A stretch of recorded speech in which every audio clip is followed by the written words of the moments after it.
जळगाव जामोद शहरात बिबट्याचा वावर, आमदार कुटे यांच्या घराजवळ मुक्त संचार, नागरिकांनी सतर्क राहण्याचे प्रशासनाचे आवाहन। जळगाव जामोद शहरात गेल्या काही तासांपासून बिबट्याचा वावर असल्याचे निदर्शनास आले आहे। विशेषतः माननीय आमदार डॉक्टर संजय भाऊ कुटे यांचे निवासस्थान असलेल्या सिद्धिविनायक नगर परिसर आणि महात्मा फुले कन्या शाळा परिसरातील सीसीटीव्ही कॅमेऱ्यामध्ये बिबट्याची हालचाल कैद झाली आहे।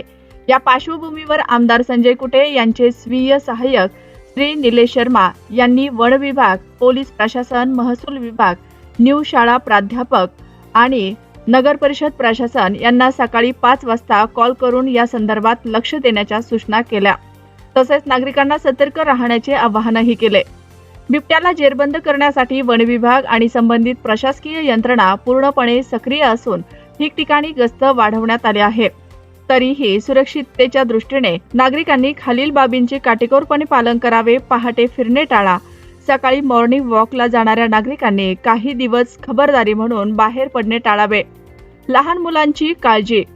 लहान मुलांना घराबाहेर एकटे सोडू नये। पुरेसा प्रकाश ठेवा। घराच्या परिसरात रात्रीच्या वेळी विद्युत दिवे सुरू ठेवावेत, जेणेकरून परिसरात स्पष्टता राहील। अफवा पसरू नका। सोशल मीडियावर येणाऱ्या कोणत्याही विनाधार माहितीवर किंवा अफवांवर विश्वास ठेवू नका। काही संशयास्पद हालचाल आढळल्यास तात्काळ प्रशासनाशी संपर्क साधावा। प्रशासकीय अधिकारी आणि पदाधिकारी बिबट्याला पकडण्यासाठी शर्थीचे प्रयत्न करत आहेत। नागरिकांनी घाबरून न जाता केवळ सतर्क राहावे आणि प्रशासनाला सहकार्य करावे असे आवाहन करण्यात आले आहे।